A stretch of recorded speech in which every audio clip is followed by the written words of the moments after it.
This is the Doctor, President-elect of the High Council of Time Lords. I am definitely a madman with a box. Anyone for jelly, baby? I'm the Doctor. I'm 904 years old. I'm from the planet Gallifrey in the constellation of Castabras.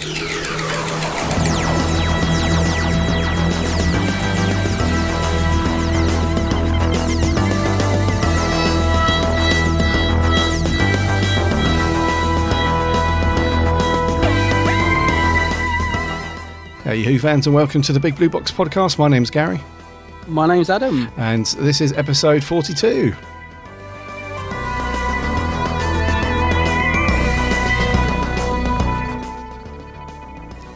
How have you been, buddy? Yeah, not too bad. I'm glad you knew the episode number because I suddenly realised as that theme kicked in, I had absolutely no idea. There was a slight pause, I'll be honest. So I was like, yes, definitely 42. And I thought I'd been really organised this week as well because I've got everything on my computer. Like, I know what's next week's episode is and all this. And I thought I'd been really organised. I suddenly realised, no idea what episode we're recording today. You have no idea. No idea.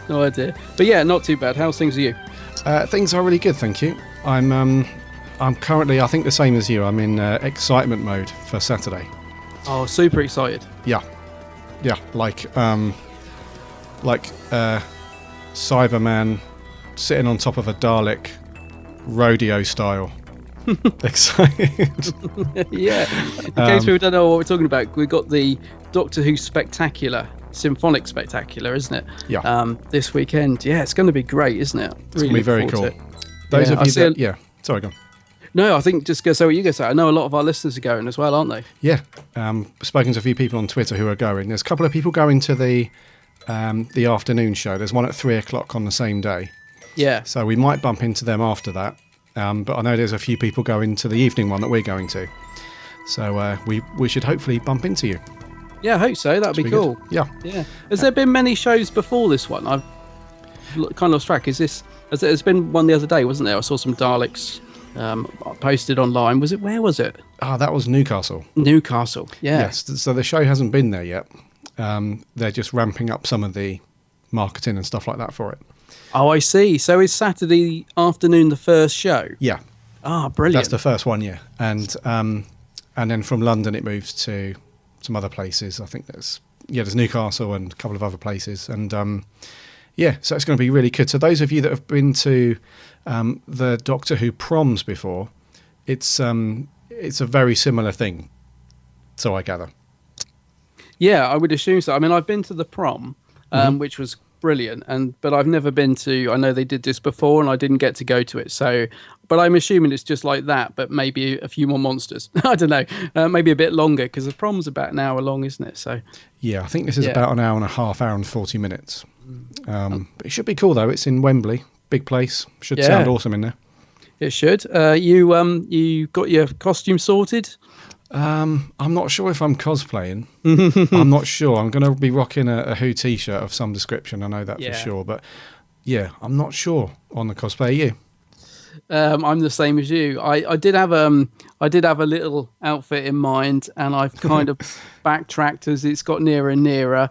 I'm probably going to do the same as you and just rock a Who t-shirt. I had thought at one point because I got the Fifth Doctor jumper, the Lavazzi one. Okay, yep. Is that how you say it, Lavazzi? Yep. And I was thinking of wearing that, and I've got the Tennant tie from the Day of the Doctor, so I was thinking that's quite nice to combine old and new, so I was going to wear that. And now it's going to be quite sunny, and I'm just backtracking a little bit, so I'm not too sure. Yeah, I think wearing that jumper you're going to be mega hot. I've just got visions of just being way too hot once we get inside the arena because it's going to be pretty packed in there. And I may just go for a t-shirt. I might wear the scarf. I might just wear a t-shirt and scarf. The Tom Baker scarf. Oh yeah, possibly. Yep. Yeah, that might be another option. That could be cool. Yeah, I'm wondering. I'm assuming there'll be a bit of merchandise to tempt us. Will there at this? Bound to be a program and stuff, isn't there? Oh, there will be. Yeah. The usual stuffs. Yeah, that's it. So looking forward to seeing what they've got and picking up a load of stuff that I'll never look at again. Like you do, you buy all this, like the cap and the badge, and then it just goes on the side. Oh, of course, yeah. Yeah. But no, it's going to be super good. I'm really looking forward to it. It's going to be good. So we'll hopefully see some of you guys there. Yeah. You know what we look like? Well, pictures on the on the new website. Our mugs are at the top of the website constantly.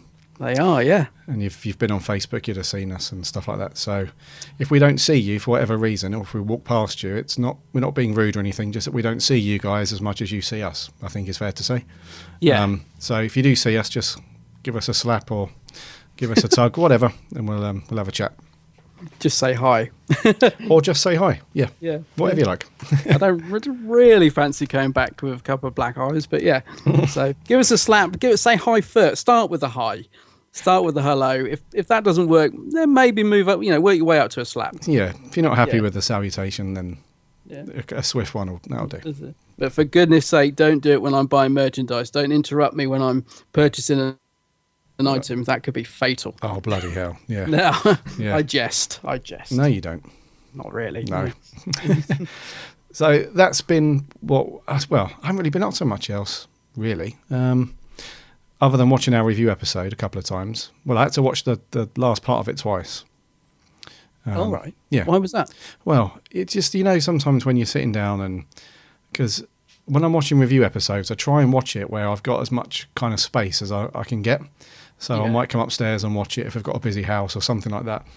And that was the case when I was watching it the other day. It was just one of those times where there was just stuff going on and I just couldn't really get into it. So I watched the last part again yesterday. And other than that, I went to Forbidden Planet again, actually. Oh, did you? Yeah, I was in London on Monday and it was so good in there on Monday. I must have bumped into like 4 people in the whole shop and that was it. Oh, right. It's one of those times where it's like kind of mid-morning where that seems like a lot of London, other than the commuters and the workers, seems like the rest of the world's still in bed. Yeah, I know what you mean. You know what I mean? So you just wander around and you're not getting shoved and stuff like that. So what did you get? That's cool. I did pick up, I think you might have it already. It's a Dalek toy and it's the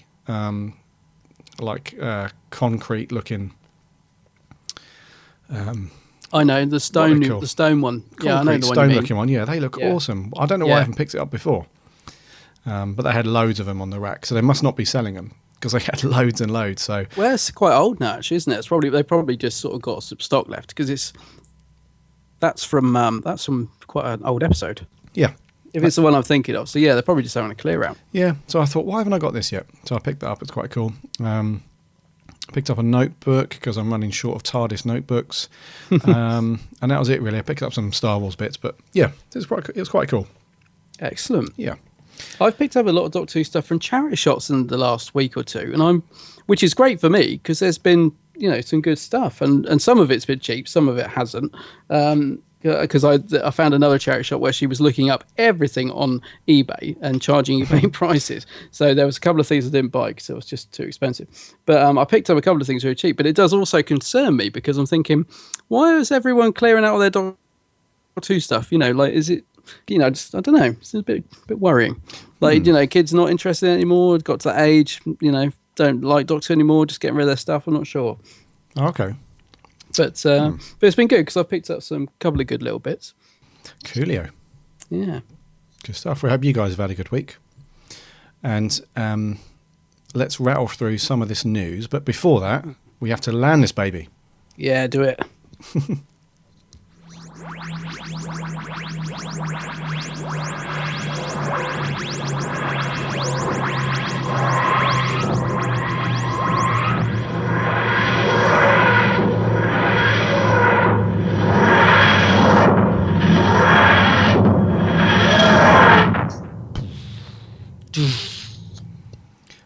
Satisfying thud. Yeah. As we land.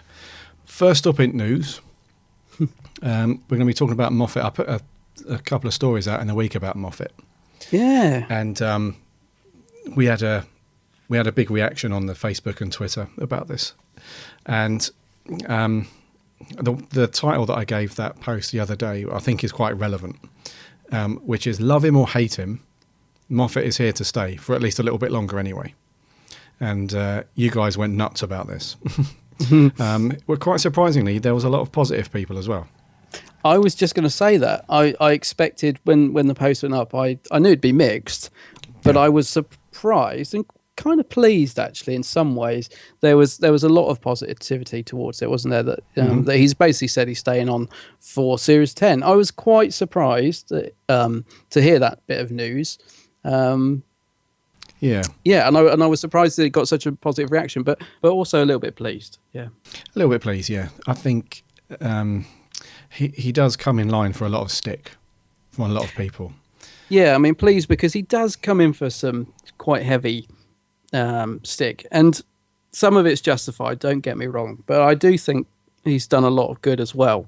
So that's why I was pleased that it wasn't all, a load of hate-filled Moffat bashing, if you like. Because don't get me wrong, I got mixed feelings on it. I do sometimes think it's time for new blood, but I also think he's done some good stuff, and I don't know who would take over. That's what always worries me. When we talk about Moffat leaving and is it the right time, part of me thinks it is time for it to move on, but part of me thinks who's going to take this on? You know what I mean? Yeah, it is a very tricky one, and I think it's probably one of the most difficult decisions at the BBC. Probably one of the jobs that you wouldn't want to take on the new showrunner. It's massive responsibility, and I know Mark Gatiss sort of gets bandied around a lot, and although I'm not a fan. Well, I do like his episodes, but they're not always my favourite episodes. I do think he might be quite a good showrunner, if you see what I mean, because I do think he would I think he'd be a good producer, but I'm just not sure about his actual episodes themselves. I don't know. Yeah, his name gets bandied around a lot when the subject comes up of who's going to take over. Yeah. But in terms of Moffat, I mean, it's not a terrible thing. It's not a bad thing. Because let's face it, since he's taken over from Russell T Davies, the show has gone on from strength to strength and is more popular now than it's ever been. So he's not doing a bad job, and he's certainly doing something right. It's just, I don't know, especially things like series 6 always gets a lot of fire, doesn't it? Yeah, it does, yeah. Which is, let's not beat around the bush. That is Moffat's making. But I think we do still have to give him a lot of credit and a lot of praise because, I don't know, there's been some cracking stuff happen since he's taken over. Yeah, I think I think he's got a lot of good ideas. Whether they always have a great payoff is another thing. But I think he's bubbling with things to do with the show and directions to take it in, and I think he's admitted himself that he's sort of got stuck in a bit of a groove along the way, and it's good that he's realised that because he has tried to mix things up with the last series, and I'm interested to see where we go with series 9. And I wonder if the fact that he's staying on for another series means that he feels he's still got stuff to do. I wonder, not necessarily a grand plan, but do you know what I mean? Yeah. No, I wonder if he's, because I mean, he must be. He's been in as a producer for how many years now? It's a few, isn't it? How many? When did he take over? Was it 5-6 years ago? So I mean, he's probably thinking himself about moving on. I would assume, but to the fact that he wants to stay on for another series suggests to me that he feels like he's still got stuff to do. Mm-hmm. I don't know. I'm mixed feelings on this one. I kind of think it's good. I think it's good. It's one of those situations where I just hope that he listens to those people around him, because that's kind of the case a lot of the time when you have these executive producers or showrunners for a lot of programs. And do you know the thing that I can only the best example then I can give it is the same with George Lucas.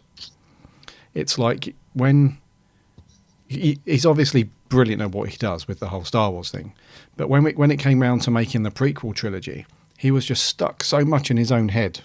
Had all these amazing people around him and just didn't really listen to them. He just kind of steamrolled through.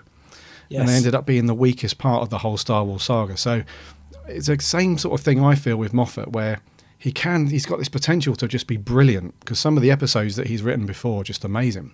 But now he's showrunner, he's kind of got these ideas in his head, and he just needs to just chill out a bit and just let the reins go a little bit, and just all these really good people around him just need to take them on board a little bit more and just let go just slightly.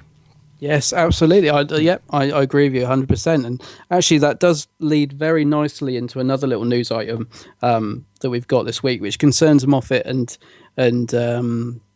Capaldi being at loggerheads. In a way, I think that's a slight exaggeration, although that's kind of the headline. But it's about the fact that Moffat's come out and said that the Doctor secretly fancies Clara, which plays very much at odds with, Peter Capaldi saying, there's going to be none of that with his Doctor. So that's kind of the headline. But if you read between the lines, Moffat's come out with this thing saying, what was it about? Basically just saying that the Doctor tries to hide the fact that he fancies Clara, which, again, I think this just ties in brilliantly with what you've just said.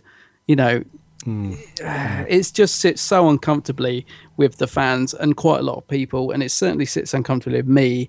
I just don't know where Moffat's going with that idea. I'm not sure either. He's basically said, hasn't he, that the Doctor always not always, but the Doctor fancies or has fancied Clara, even in this iteration of the Doctor with Capaldi, and.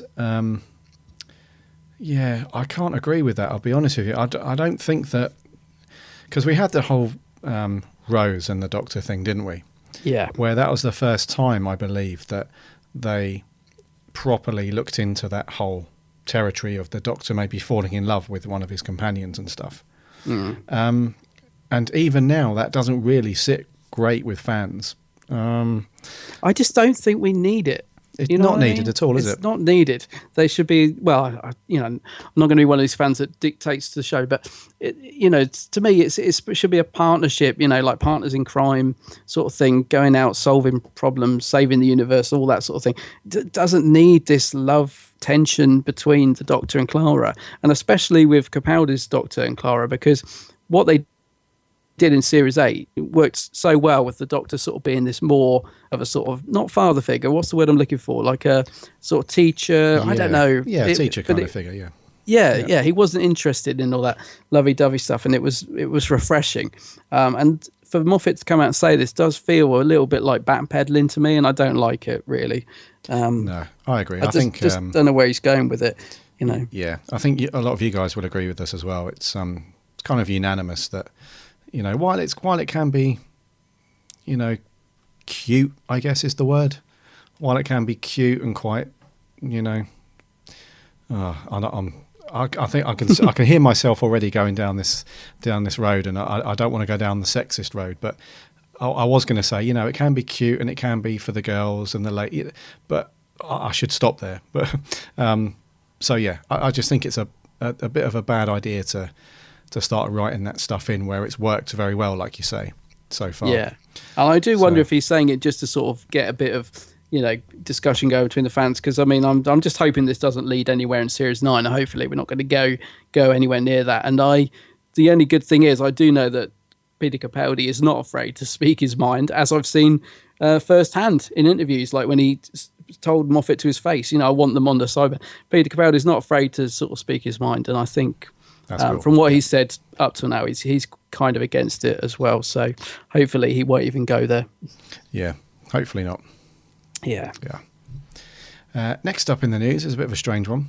A lot of people think it's a very cool thing, but I'm not sure about this. So we found out recently that this big project has been cancelled or blocked, which is a Doctor Who and Spider-Man crossover. Yes. Which is a bit of an odd one. I mean, I know crossovers in comics and TV and stuff are potentially strange anyway. When I was in Forbidden Planet on Monday, I saw a comic which was a crossover of Predator and Archie. Interesting. Yeah.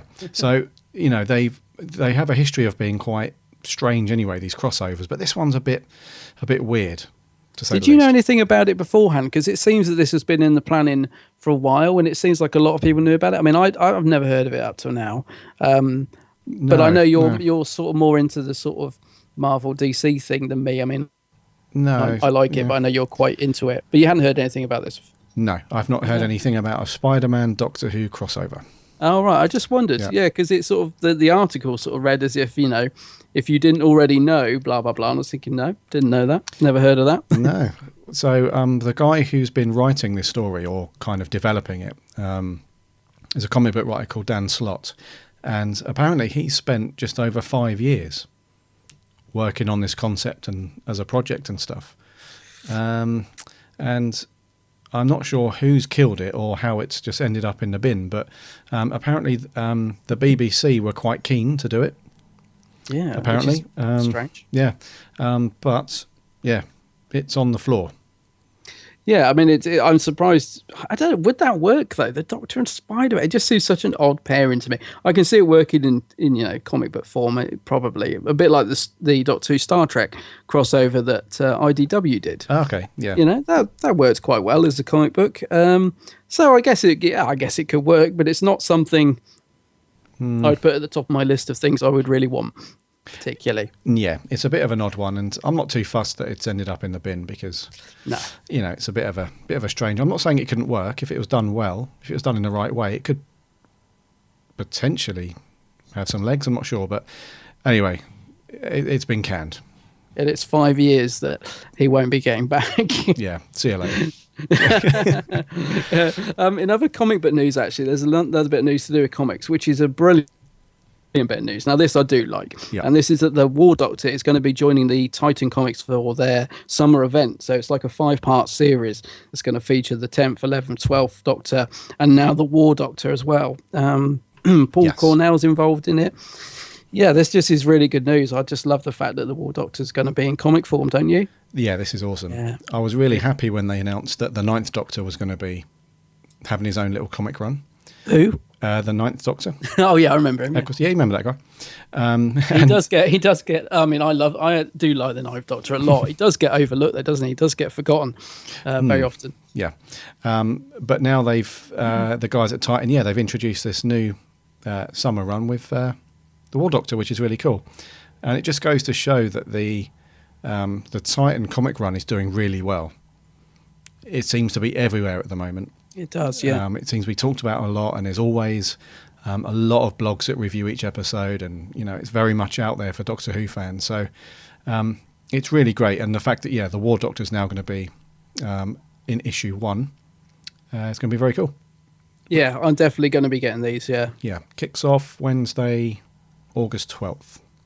And I love the sort of covers. They kind of all, when you get them all, it looks like they're sort of all very similar. So they run into each other, which is really nice. Yeah, that's very cool. And Capaldi takes centre stage on issues 4 and 5. Yeah, I was just wondering where, because you've got 10 and 11 behind Capaldi on the last one. Where's the War Doctor on the last issue, though? Just a bit odd. Yeah. Is he there? He's not there. Is he there? No. Perhaps he's behind Capaldi and you can't see him. Maybe. He's quite short compared to Capaldi. Yeah, he is. Yeah, hunched over behind. Yeah. Yeah, but that's really good. Yeah, the covers are cool. So that's going to be cool. August. So the Titan comics, they are doing really well, which is good. Always good to have extra Doctor Who stuff, whether it's books, comics, whatever. Yeah, just need to find the room to put all these things. Oh, exactly. Yeah. Yeah. Last up in the news, the guys you guys that are watching iPlayer outside of the UK and Europe, unfortunately going to be have your service closed down. So this is not a bit of news like, yay, it's closing. This is more like a bit of information for you guys in case you were wanting to fire up the iPlayer and watch some Who. It's going to close down on the 26th of June, so the end of next month. Because I think Doctor Who is on there pretty much all the time. Yeah, it is, yeah. Yeah, so it's a bit of a shame. So, because I've seen a lot of tweets recently where they're saying that Series 8 has popped up on iPlayer, which is quite cool. But yeah, outside of the UK and I think some parts of Europe, you've got till the end of June. But I don't think it's all bad because the BBC apparently are working on a new thing for you guys to watch digital content from the BBC. So that's not going to be too bad, but I'm not sure when that's coming. No, that's true. I mean, I'm sure that, I gotta say, they're bound to replace it with something similar, aren't they? Because it's such a popular thing. iPlayer. Yeah, I would have thought so. Yeah. Yeah, so goodbye iPlayer globally, but it will be replaced soon enough with something else, I'm sure. Talking of online things, have you been watching any of these new little 5-minute things that they've been putting on YouTube with Crystal, this spiky-haired little presenter? Oh, yes. Yeah. Little behind-the-scenes things. I mean, they're quite fun, actually. I mean, they're aimed at a younger audience, clearly, but, you know, I had a quick look at those the other day just to see what it was all about. Yeah, they're quite cool. And I quite like the host. Sorry, what's her name again? I think it's Crystal. Yeah, she's very, very cool. Yeah, I was going to say she is very, very cool. I quite like her. Yeah, so yeah, I did see that. I think I watched the first one, I think, with just an introduction to herself and, you know, how she likes who and what she's into and stuff. But that looks really good. Yeah. Yeah. Cool. So that's the news. That is going to wrap the news. Adam, Yes. what were we reviewing this week? Well, we're finally off to that carnival, aren't we? Finally. And it's a carnival of monsters. Horrible thing! Why didn't it attack us? I couldn't have seen us, Joe. It must be hunting by scent. Hunting what? Us, I'm afraid. It's following our outward trail. It'll be at the cave when we get back there. What's that? There's more than one of those things about, Joe. Let's go. They are escaping. Nothing escapes the Drashigs. Even that size, they terrify me. How many are there? In the scope, or just one colony, 20 or so? Where do they come from? One of Grundle's satellites. It's said that many years ago a battle thruster landed there for emergency repairs. It had a crew of 50 and all the latest armaments. They thought they could hold the Drashigs off. What happened? Nothing more was heard from them, so a scout orbiter was sent out. The pictures showed nothing left of the thruster. It had been eaten. Eaten? They ate a spaceship? Apart from just a few scraps of the reactor ventricle, they're omnivorous. Of course, they prefer flesh when they can get it. Of course. Nothing escapes the Drashigs. The Drashigs, yep. Yeah. Great stuff. Very cool stuff. So Carnival of Monsters back in 1973. 4-parter. I love these 4-parters at 25 minutes. Yeah, I do as well. They seem to be paced really well. Yeah, I do, especially when you get a Pertwee one, because a lot of Pertwee ones tend to be 6 or 7 episodes, which can, sometimes, drag on a little. So, yeah, it's good to get a 4-parter Pertwee. Yeah. And written by stalwart Robert Holmes as well. I mean, he did some great stuff for Who over the years. Yeah. Barry Lett's directing, really good. Love his episodes. Yeah, I like Barry. Yeah. And so this will be, this is Pertwee and Katie Manning as Joe. Rundown on the story then. Fairly basically, they get accosted into the TARDIS lands in a miniscope, which is like a flea circus, I guess. And they get chased and try and escape this thing. They realise quite early on that something's not... it's one of those classic Who things where at first everything seems fine, but as usual, the Doctor can sense that something isn't quite right. Yeah, I was thinking that. So it's one of those classic formulas. Very, very cool. So he senses that something isn't quite right, and true to form, something is going on, which I don't quite realise at first until they use their wit and cunning to escape their scenario at the time, and they realise that they're inside this miniscope, which is like a circus attraction, I guess. And there's like 2 stories going on. So on the outside, there's this kind of travelling entertainer guy, like a magician entertainer dude. He's turned up at this planet with these terribly well-spoken aliens.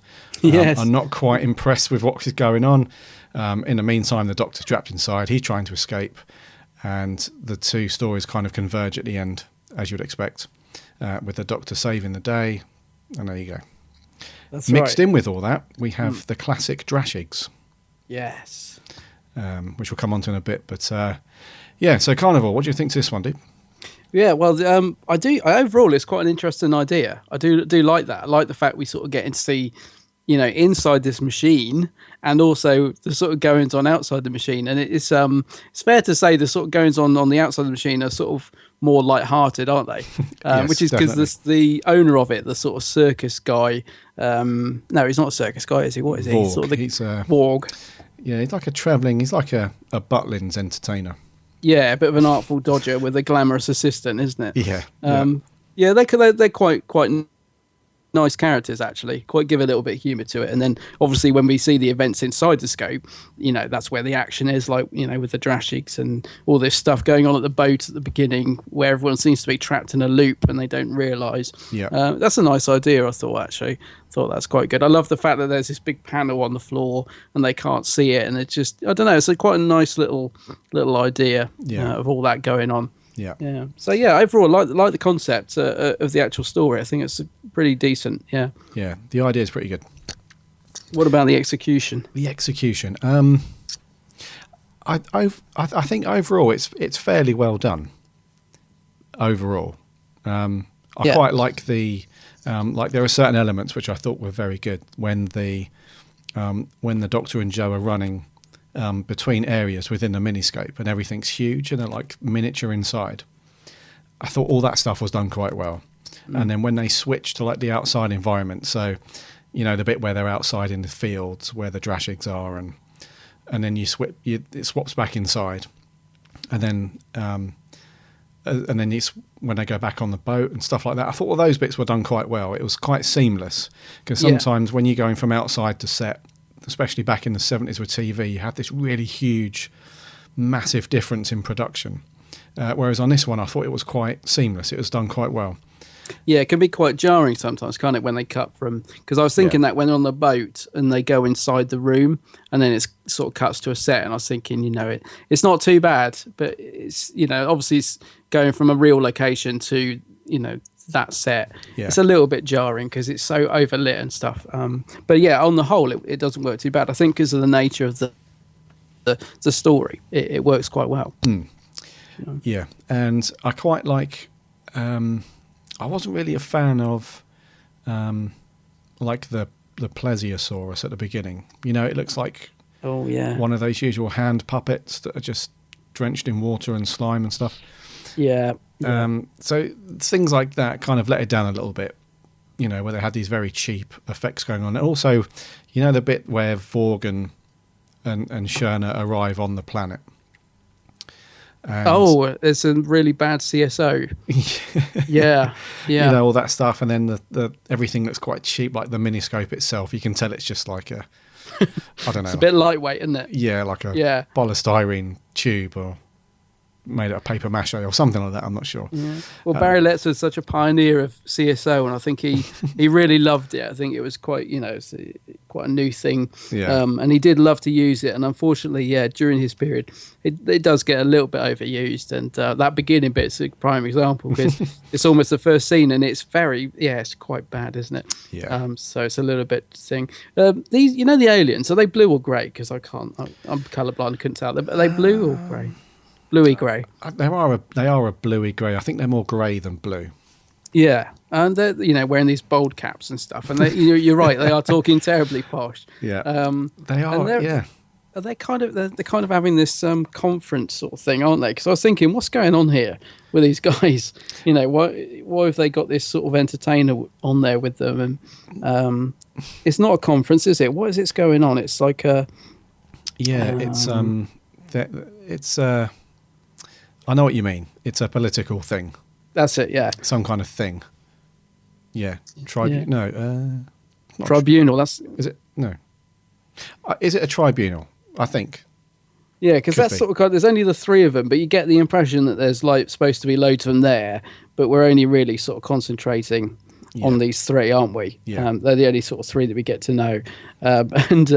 You can sort of see the bowl caps slightly coming off as scenes go on, because it's obviously quite hot in the studio. In fact, Barry Letts actually removed, when it was repeated, he removed a bit from the end because you could see the cap coming off. I was thinking, it's a lot of effort for something I probably wouldn't have bothered, because if you're going to do that, you may as well correct a few other bits as well. Yeah. They didn't look too bad, but you could see the caps quite clearly and that sort of stuff. But do you know what? That's the charm. Yeah. That's the charm of classic Who. Yeah, I don't mind know? it. See, I never, I would never have bothered removing it. No. It's a bit like going back to our old friend George Lucas when he messed up all the Star Wars films. Just leave them as they are. Just We leave like all the mistakes. It's a bit like the restoration team as well when they remove the shadows from the boom mics and stuff. No, leave them in. I like to see the boom mic coming in, especially when it's Peter Davison at the TARDIS console. Leave it in. I don't mind all that. I think you're right. I think it's part of the charm. Yeah. Quick question for you. How did the planet that they're on has been pronounced two different ways? Oh yeah. What's your? Oh, what? Well, the planet they're trying to get to, Metabelius. No, Metabelius 3. I'm saying it wrong. I don't want to say it the 11th Doctor way because it's wrong. I want to say it the Pertwee way. So yeah, the Pertwee way is Metabelius 3. That's it. So that's correct. 11th Doctor. What did he say? Metabelus. Metabelus. Yeah. I mean, So what was going on? So we're settled on Metabelus 3. Metabelus. However John Pertwee says it, that's the right way. Metabelus 3. Right, cool. So, and there's only 3 dudes living on this planet. But yeah, I don't think that's not meant to be the planet though, is it? Or is it? I thought they missed that. I don't know. Yeah, I think it's a different planet. I think the Doctor was aiming. Oh, he's aiming for it, yeah. He's aiming for it. It does think he doesn't get there in this one. Because that's where he ends up. Of course, sorry, yeah. In Planet Spiders, isn't it? Yeah, yes, that's right, yeah. So this, I don't know if we find out the name of the planet they're on in this one. That's actually what I was going to ask you. Do we find out the name of these grey aliens? Because I was thinking all the way through, what is this race? Who are they? I don't think we ever find out. I'm sure in the novel of this story, we might. There might be people who know. And there's probably people listening going, yeah, it's that quite trivial. But, I don't know. It's never mentioned, is it? I'm sure it's written down somewhere. Well, I don't think it is. I mean, I did go on to good old Wikipedia to try and find out, cause thinking, what is this race?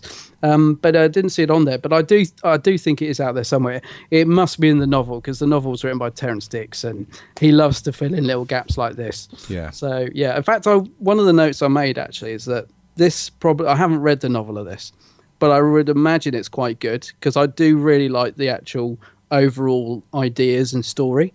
So I'm gonna get the novel of this, because I reckon it'll be a good story, especially written by Terrance as well. I can imagine he's sharpened it up a bit. Yeah, and the story is actually, like we said, the story is very, very good. I think so. Yeah. So those 3 grey dudes, they were so funny. I mean, I don't think they were meant to be funny, but just the way that they talk to each other, they were always like miffed. Like there was 2 of them. Obviously, they were trying to form like a mini revolution to like overturn the leader guy. I think his name was Calic. I think was his name. Which were Calic or Pletrak, or one of them. Yeah, Pletrak is. Well, no, I think Pletrak's the one that's kind of pushing Calic, trying to sort of push him towards his way of thinking, isn't it? So the other one, Oram. Yeah, because Calic's Michael Wisher, isn't it? Michael Wisher, who went on to be Davros, and it's quite interesting seeing him, seeing a bit more of his face, albeit under a load of grey makeup. Yeah, and I'd forgotten he was in it, actually. It's quite good to see. I'd forgot, yeah. So one of them's the leader type of guy, and the other 2, it seems like they're just constantly miffed with each other. And they're very, very British as well. Yeah, that's right. Yeah, I know it's that time anyway. Back in the 70s, where the accent was very, very proper and very to do. But you wouldn't imagine an alien planet where they talk, more posh, in a more posh way than you do. No, and also I was thinking about the people in the miniscope as well. Like the people on the boat are incredibly posh, although they're meant to be, because they're playing that from that time period, aren't they? Yes, my boy. Yes.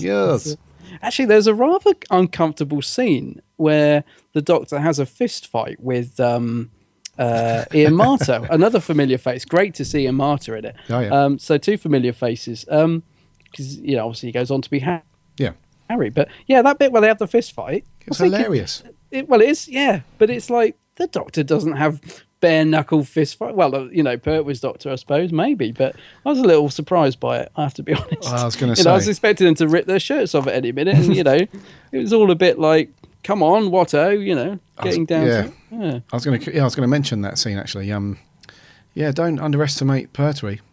Yeah. He can throw down when he needs to. And didn't he just as well? He really belts him. Because he's done that in a few episodes where he's handed out a few slaps.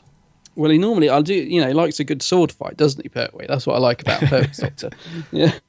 Yeah, he's a bit of a James Bond I character. don't know, bare knuckle fighting. It's yes, well, very much so. Yeah. Yeah, when he gets like in that mode, he's like he's almost like kind of detective-y investigator, but can handle himself in a fight. It's pretty cool. Well, judging by this one, he certainly can. Yeah, he doesn't. Don't think he gets a scratch on him, does he? No, he's all good. Yeah, and Joe as well. I mean, I do love the Doctor Joe relationship, don't you? I think I do like them together. They are cool, actually. Yeah.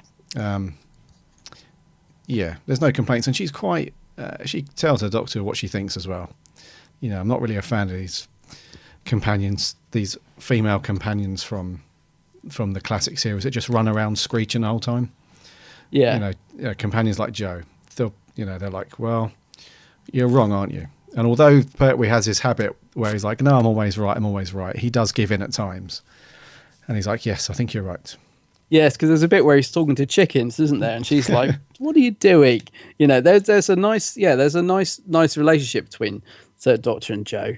Yeah. And there's no lovey-dovey stuff, but there's a definite warmth. They really, like you said, she's not afraid to sort of put him straight. And he'll admit it, being stubborn, and because she calls him uncle at one point as well, which is nice, and because his face, Oh yeah, sort of taken aback by it. Yeah, there's a nice little relationship between those two. I think they work well. Really, really like the character of Joe. Yeah, very cool. I was thinking about you saying about the some of the stuff inside the actual miniscope itself as well. And one of the notes I did write was that it does resemble the sort of the set of the Top of the Pop studio in the 70s. It's very, very of the time, isn't it? But I kind of like it. Again, it kind of has a real sort of charm about it because of that. Now you mention it, it is very Top of the Pops, isn't it? It's kind of what it reminded me of. Yeah. No, I read it. Yeah. And also the miniscope. Another note I put that one of the things I love is that we get to see a couple of old clips. Well, actually, I think they were filmed for it. Actually, so you should actually see a Cyberman and an Orgon. Oh yeah, the Orgon. Excuse me. Yeah, on the miniscope as well, which is just I don't know. I just love it when they show clips of old monsters. That's a cool little touch, actually. Yeah, it's very which cool. Is good. Yeah. Talking of monsters, the often talked about Drashigs. What do you reckon to those guys? They just look brilliant. I mean, the design of them. Well, no, I love the design of them. Let me backtrack. Yes, maybe the effect doesn't look brilliant, but I do love the look of them. I think they look great when they're bursting through the walls and stuff. Don't know. I think there's something very iconic and classic about them. Yeah. Yeah. Why do you not like? You can't not like the Drashigs. I don't like the Drashigs. Oh, what's wrong with you? I don't like them. They're brilliant. They're classic. Here's my issue. Here's the ish. First of all, they've got 6 eyes on top of their heads.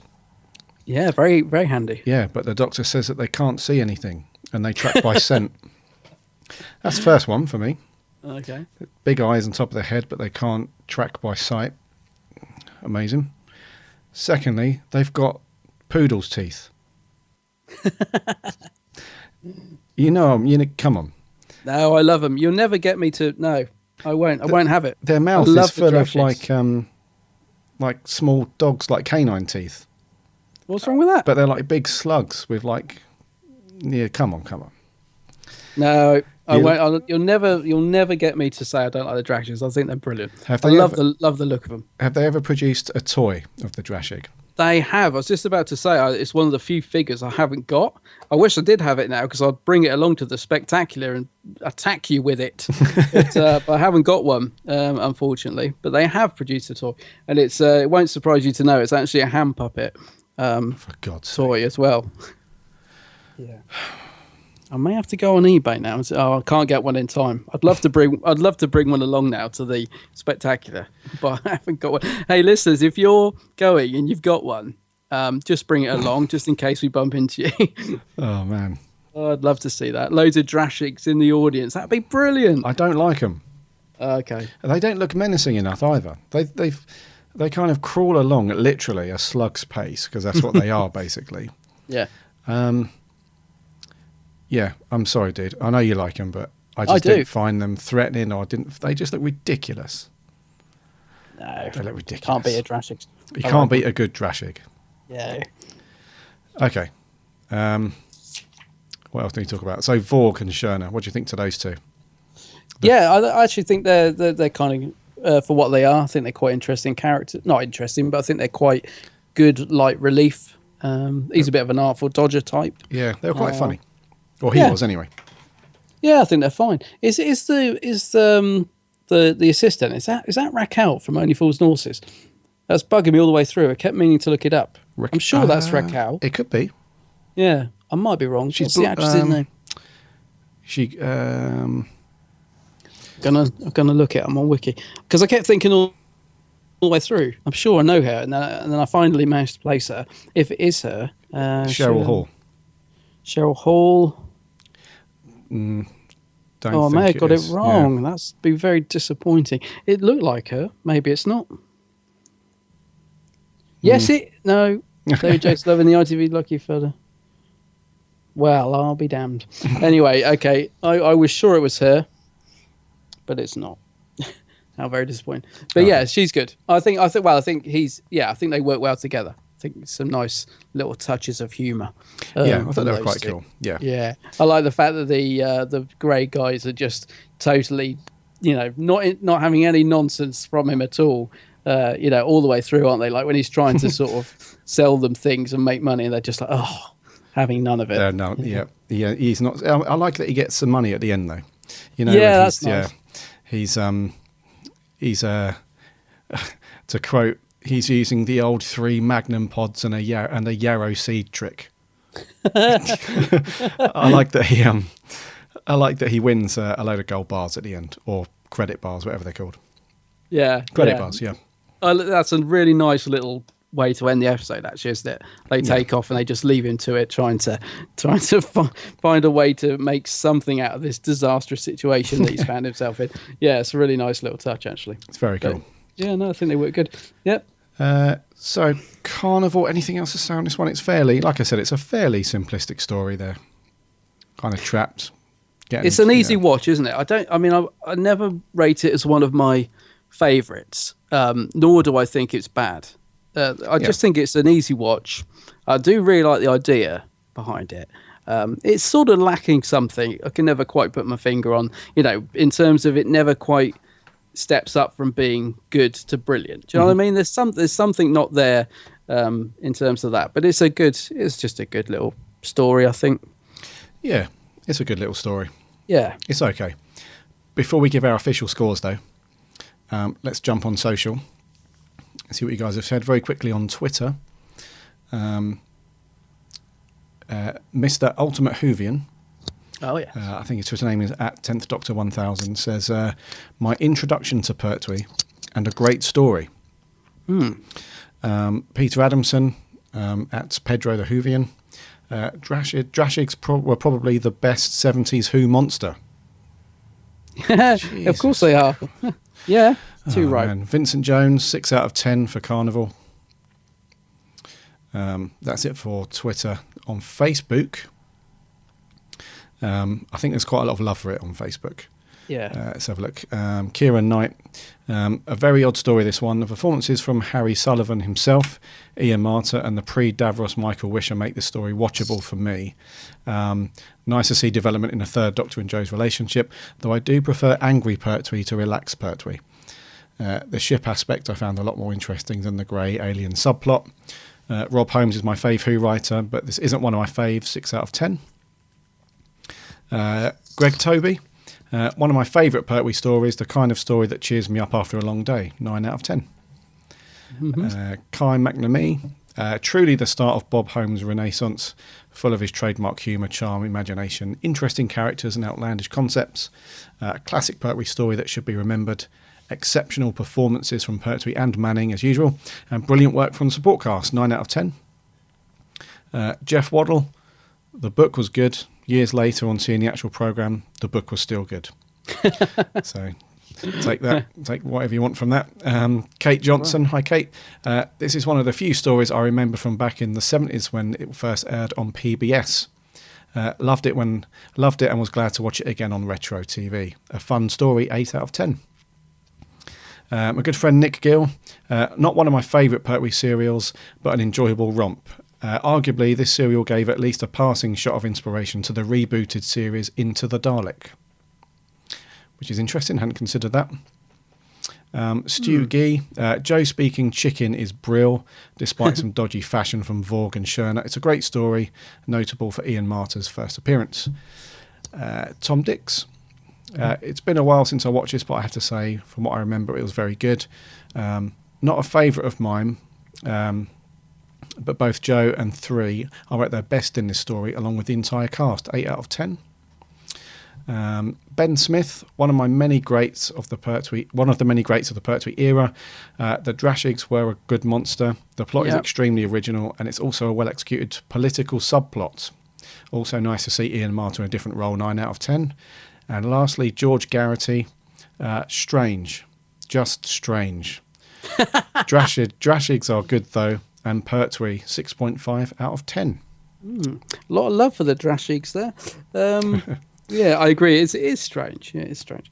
I got a few on the Geeks handbag. We got Jonathan McEwick just says, "I quite like it!" Exclamation mark. Quite like it. Quite like it. Callum Johnson, he says it's the first Pertwee story he ever watched and loved it at the time. Now watching it, he thinks less of it, so he's giving it a 6 out of 10. So yeah, on repeat view, not so much. Jace Howes, one of the only Third Doctor stories he doesn't love. He says it opens well with the arrival of the Doctor and Joe. He thinks that John and Katie are both great. He likes the showman and the assistant.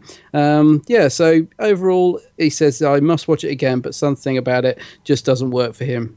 Lee Collins, not one of my favourite stories. Okay. Alex Pinfold, there are many things about the story I like. The circuit board sets, yes, I like them. The Thames location filming and the concept of the scope. Good, yeah, it is a good concept. I agree with that. The amount of screen time Katie Manning and John Pertwee have is good. But as a whole, the story doesn't really do it for me because the style of the scope scenes and those sets outside clash in both visual and narrative terms. Nowhere near my favourite Dickens era story. Dickens era, that would be interesting. Yeah, so bit of a mixed bag there from Alex Pinfield. He says that they clash, and we were saying that they didn't, so I'm not sure.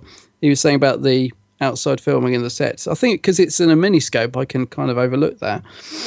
And finally, Anthony Stone Street, he says for some unexplained reason, it's one of Pertwee's best in his book. Okay. So yeah, it's a bit, mostly positive stuff from people. Some quite high scores actually on the podcast page, which I would not. Yeah, I'm not good. Well, we'll go into our scores now, but there's a few 9 out of 10s there, wasn't there? There was indeed, and I believe it's your turn to go first. Oh, is it? Okay. Yeah. Well, yeah, this one for me is fairly easy. It's a good concept, fun story, familiar faces of Ian Marter and Michael Wisher. I'm going to give it a 7.5 out of 10. 7.5, okay, cool. Yeah. I'm going to give it a 7. 7, okay. I was considering a 7.5 or an 8, but some of the... I thought that... the Drashigs for me brought it down a little bit, which I know is going to annoy a lot of people. But I think you picked up on it earlier. There was just something about this story that never quite... I mean, I enjoyed it. It was really good to watch, and I enjoyed it, and I loved Pertwee and all that sort of stuff. But there was just something about it that just didn't keep me kind of, into it the whole way through. I can't explain why. There's just something about it. Yeah, I know what you mean. But yeah, 7 and 7.5. I think that's fairly respectable. Yeah, it's decent. Yeah, it's a decent, easy watch. Indeed. So thank you very much for jumping on to Twitter and Facebook to give us your opinions on stuff, on Carnival of Monsters. And I think that is going to wrap, buddy. Yes.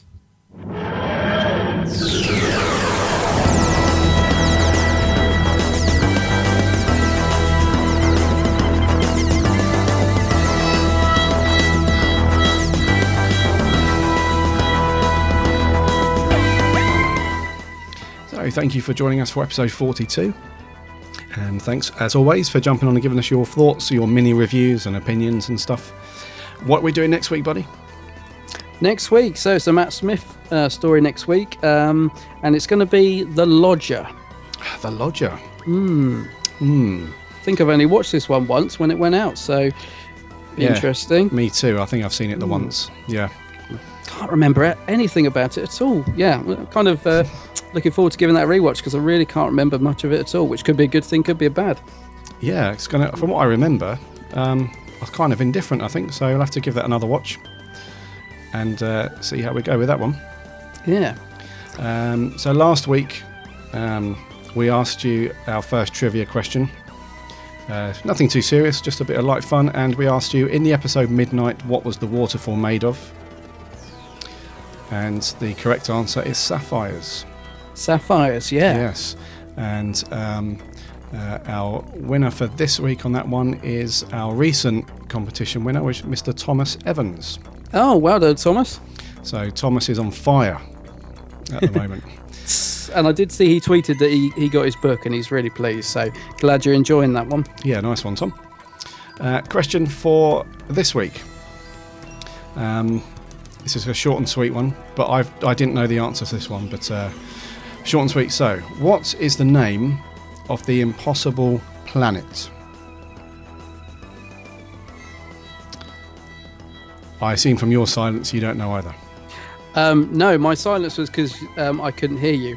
The only you cut off. Right. All I heard was planet. Right. So, what is the name of the impossible planet? Oh. Yeah. Okay. All right. I may as well have been silent. I don't know. I didn't know either. So, yeah, just jump on Twitter or Facebook and shoot us your answers for that one. Should be good. So, yeah, jump onto the website, which is looking brand new and fancy at the moment. Oh, yeah, very spangly. www.bigblueboxpodcast.co.uk, and from there you can link off to Twitter and Facebook and Instagram and stuff and give us a follow and a like. That'd be very cool. Yeah. Also subscribe on iTunes so that you never miss an episode, and if you'd like to leave us a review, that would too be very awesome. Be sure to check out Adam's channel, The Geek's Handbag, which is very cool. And that's gonna do it, I think. Until then, my name's Gary. My name's Adam. And until then, Alonzi!